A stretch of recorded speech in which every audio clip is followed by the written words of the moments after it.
जय मां Katyani recording studio Mansi एक कटिया केना कहिया बाबा हमरा भह गेल प्यार हो काबर ल जाई ते में भेलै टकरार हो हां हो केना कहिया बाबा हमरा भह गेल प्यार हो काबर ल जाई ते में भेलै टकरार हो बार बार हमरा उमैस बढ़ापे छै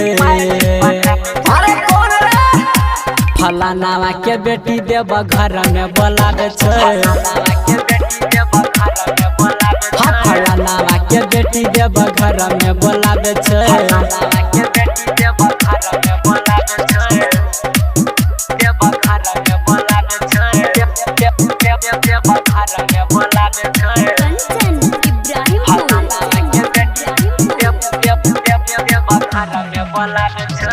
रतियो नहीं कहटै हमर कटै नहीं छै दिन हो केना कहिया सुना हो बाबा आबे नहीं छै नींद हो रतियो नहीं कहटै हमर कहटै नहीं छै दिन हो केना कहिया सुना हो बाबा आबे नहीं छै नींद हो दखन दूर से कावर लगे आबे छै फलानावा के बेटी देव घर में बोलावे छै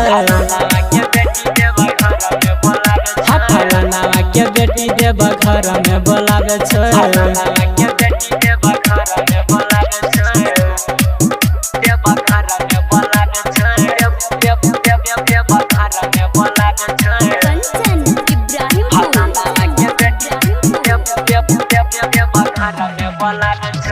मिलाई दय कबेरा हमारा जोड़ै छिय कल हो साले साढ़े चढ़ब हम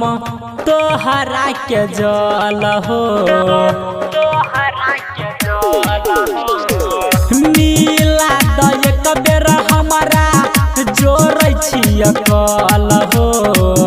साले साले चढ़ब हम लाई के जल हो दखन बेर बेर दिल धड़कावे छै फलानावा के बेटी देव घर में बोलावे छै फलानावा के बेटी देव घर में बोलावे छै जय मां कत्यानी रिकॉर्डिंग स्टूडियो मानसी।